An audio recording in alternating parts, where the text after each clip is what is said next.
Welcome to the RotoQL Edge, the interview series where DFS players can learn from the pros. I'm your host, Mike Sheikman. We have our first returning guest, Saahil Sud, aka Maxdalury. What's going on, Sahil? How's it going? Not too much. Doing well, I guess. Recovering from 18 days in San Diego. Finally back. Feels good to be back in Boston, sleep in your own bed. Kind of not be in a hotel or an Airbnb. Just feels good to be back home. But it was fun. It was fun to DFS. I think that's something I don't think I'll ever be able to recreate in my life. Those 3 live finals in a row all in the same place. So. Yeah, I mean, it must have been a wild time. Let's talk about it. You're in San Diego and you're going to all these, major daily fantasy events. What was that like? Sort of just be in the center of daily fantasy with, the experience is sort of isolated, on a when you're not at these live events. Maybe you're watching at home. What was it like just to be around people that were celebrating the same thing that you enjoy? Yeah, no, it's good. I mean, I think you've got some of the veterans who've been there a lot, and you've got some people there for the first time. I mean, it's a good mix, and I think at DFS you really don't have many meetups. So when you're with all these like-minded people, it's always fun to catch up with some friends all around the country, and then you always a lot of people coming up to me. Some people saying, "Oh, I lost some money to you."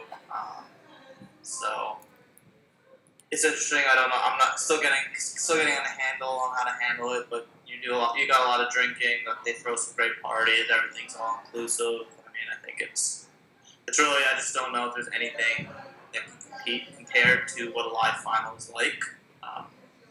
But then going to 3 of them in a row, I think I've had enough for till the next one. But I mean, it's tough. It's tough not to be in your house, but it's great to kind of meet up a lot of people, have a lot of fun, drink a lot. Sounds pretty good. It sounds like a good few weeks. Yeah, but in terms of my actual performances, it was kind of disappointing. Obviously, not really having the top finish in either. I guess I did the best in the college football one, which is the smallest. But the FanDuel one was just really tough. I mean, I got dead last in one of my teams, which was never fun. I had 3 injuries on it, and then I was very heavy on the Bengals Steelers game, and then when Andy Dalton got injured, Big Ben, it was just. That game had a ton of injuries. Let's dive into that experience a little bit. So, I mean, for those things to happen, obviously nothing that you can foresee, but do those injuries sort of deter you from taking a player later on? Maybe in a couple weeks if a running back comes back from an injury and you got burned by him once. Is that something you steer away from? No, I don't really try to stay away from those situations. We'll see. I mean, I think there is some credence to certain players being more injury prone than others, but I think a lot of it is noise. When you talk about certain players being injured, and you look at Steph Curry in his first couple of years in the league, everyone was saying his ankle's never going to be good. He's chronically going to be injured, and now look at him. It seems like he's completely over that and crushing fools. So yeah. I think you can kind of go with examples either way. I think there's some data out there to say that there's certain types of injuries are more recurring than others, but in terms of really staying away from one because I had a bad experience with the player is not something I generally try to do. Yeah. So after that Bengals Steelers game, you're sort of out of it by 4:00. I mean, I was out of it after because I had one Big Ben, Martavis Bryant, Antonio Brown team, and then when the Bengals Dalton gets injured, it's Big Ben's not going to be out there throwing it 400 yards and 3 TDs. Not really just turned the game into a very ground and pound, which was something that definitely hurt me. Yeah. And then having Dalton and Eifert on one team immediately killed that team. I mean, it was a tough weekend. I think a lot of the good players had tough weekends that week. Mm-hmm. But, some good picks. The winner, definitely a good guy. So I think it was fun that weekend. This past weekend was a little tough too. Having 8 entries, I definitely had higher expectations. The DraftKings The World Championship. DraftKings finals. That one was a top 10 advance to LA to have a kind of second live final. So this was kind of a qualifier to the main event. Right. So there's 200 people there, top 10 advance. I mean, that one was good. I felt really good about what I was doing. The first 3 hours went really well. I had Cam Newton on 2 teams, and he put up a monster performance. I really didn't have any landmines or besides Amendola, but I think I'll take that. But then 4 p.m. games, I think, went about as poorly as possible. I had Melvin Gordon on 4 teams, and him getting, I think, was it close to 15 touches in the first half, putting up 6 points, then getting injured, and then Danny Woodhead, the red zone monster Danny Woodhead, going for TDs. Who would have thunk it? Yeah. I think that was a tough one because to me it seemed like his usage was going way down. And Melvin Gordon's was a pretty good matchup. And while Melvin Gordon didn't really perform even when he had it, I think that's something that I would definitely do again. Is that somebody, Melvin Gordon, that you were sort of targeting throughout the year? You thought maybe he'd just have a better production? Yeah, I think he's definitely one that I've been targeting a lot, especially in the beginning of the year. And really had to perform. I mean, he's gotten a lot of touches. He's shown some flashes of doing well, but he had some of the fumbling issues, which hurt him in the middle of the year. The offensive line and the Chargers have been really banged up. Yeah. And then you look at this week, it was kind of, they finally got a couple of their offensive linemen healthy. It was a great match against the Dolphins. So I feel like this was something I wanted to kind of unleash for after a few weeks with Melvin Gordon. So I think he's been probably the worst for me, the one I've been the most wrong with this year in terms of players. Just really hasn't put up a good performance pretty much all year. So yeah. Well, Melvin Gordon, if you can hear us, just let's pick up the pace. He helped me a lot in college football DFS, but the NFL DFS has not been kind to me with Melvin. Yeah, I mean that's something that is interesting in the world of daily fantasy. You know, if guys do happen to equal a big payday, for you, maybe like the Randall Cobb. I know you had a big night in NBA maybe a few weeks ago with John Wall. Do you tend to have these? How hard is it to stay away from these biases, sort of, if guys have done so well from you in the past? Yeah, I mean, it can be tough. I definitely probably played Randall Cobb a little bit too much after week 3. I mean, I've always been a fan of, I think, in that offense. Definitely been expecting more from him. I mean, look at him, not even broken 100 yards once all year. I think I was in Vegas for a baseball final, and then I think the news that Jordy Nelson tore his ACL, and then Randall Cobb was like 25-1 to lead the league in receiving yards. And I was like, and I really had to adjust that Jordy Nelson. I was like, this is a great bet. And then put some money down. They moved it down to 15-1, and I still thought it was a pretty decent bet. But there he is, not breaking 100 yards in the game all season. So that was definitely another one. That was something I didn't foresee. Yeah, I mean, I guess Randall Cobb, Melvin Gordon, these guys. Has there been any NFL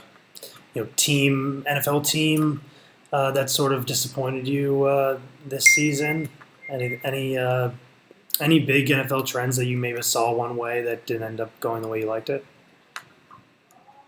I think when you look at what the Falcons were doing in the beginning of the year, definitely thought they would be a little bit, kind of what I expected in the beginning of the year. I thought they weren't that good. That's definitely come down Yeah. to earth. I think look at the Lions. I thought they'd be a little bit better than they were. Yeah. I think most of it, I really focus on analyzing the players rather than the teams. Mm-hmm. So I think a lot of it is I couldn't really name everybody's record, but I could name pretty much how many rushing yards every player has gotten in last weeks type of thing. But yeah, I couldn't tell you the score. So I think that's one thing. But yeah, and I guess the other. Do you have any idea, like I guess team wise, who you like to make the Super Bowl? Are you watching games in that sense also? a little bit. I think you look at the Seahawks. I think if Marshawn Lynch can come back, I think they're a team that is getting a lot better and could definitely challenge. Mm-hmm. I think that look at the Carolina Panthers too, obviously, but I think they're probably one of the worst teams to kind of be 14, or 14 now. So obviously they're a very good team, but I don't think they're as dominant as some 14-0 teams. A little bit of smoke and mirrors. I guess there are 3 previous or 4 previous teams were 14-0. I think 3, but we'll see. I think this year is pretty wide open. Yeah. I think the AFC, you have the Pats, Broncos, but there's a lot of flaws with a lot of teams this year. I don't think there's a huge consensus favorite. Yeah. We'll see how the Pats can get healthy. Losing a lot of running backs, a lot of skill position players, and offensive line, but Brady needs to be Brady. Yeah. Yeah, 3 of those 4 teams that you mentioned, Carolina, Seattle, and Denver, all sort of with offensive identities you probably didn't imagine before the season, right? Seattle, a little more passing identity. Denver, different quarterback, also totally different offense. Just interesting the way the league works. Look at Carolina. Everyone was like, how are they going to score points with Kelvin Benjamin out? And then and Cam is playing at a very, very high level. I didn't see him playing as well as he's been playing this year. We always know he's going to be a good fantasy quarterback just because of his rushing ability, but he's really, really kind of made himself a really strong quarterback, and I think he's probably going to win MVP and probably should. Yeah. You can follow him on Twitter at Maxdalury, at MAXDALURY. And so, we talked about the NFL a little bit. Wanted to get back to this idea of, going all in on a player or maybe, pushing a few more chips in on one player than another. If you read, a lot of DFS content, there's a lot of recommendations for players to sort of diversify your entries when you're doing it, like 50, 20 entries even, and in the finals, in some of these finals, you pushed your chips in on some of these players. So can you talk a little more about that strategy? Yeah, no, I can talk about that. But I think in the live finals, this DraftKings one is something I did a little differently. I didn't push all in. I think Julio Jones would be one player that I would have, but even for me to lose 8 entries on one injury was something that even I would have a hard time stomaching. Yeah. But yeah, in general, I'm definitely okay with going all in on a certain player. I think, if you like a player in that matchup, and for me, it's what I have him projected at is a big factor. And then you got to look at it. You have to look at, is it a player that's going to be consistent? Is it a player that's could be benched from? If you look, like a person like Eddie Lacy, who has a lot of time. Now, I've been burned a lot by Eddie Lacy this year, but I mean, it's the type of thing is, even if it was the best, you don't want a player that to go all in on a player that may only get 5 touches, type of thing, or in NBA, a player's only going to play 16 minutes, 24 minutes, and his minutes are in flux. Those are type of situations that I tend to stay away from. But I really think that if I like a player in a good matchup and I know that he's going to be highly owned, Mm-hmm. those are situations where I find myself that I'll go all in on a player, because if you really like that player, you want to have some type of leverage on that player. So if he's owned on 40 or 50% of your lineups, really to take advantage of that player doing well, you need to have a very high ownership percentage. So I generally let the projections, what I have people do, and then I let that dictate what's going to happen. So all the time, if I have a player that I really like and I know he's going to be highly owned, I'll make sure that to get some leverage, I'll have him 100%. I think it also comes down to your risk tolerance and your bankroll. For me, I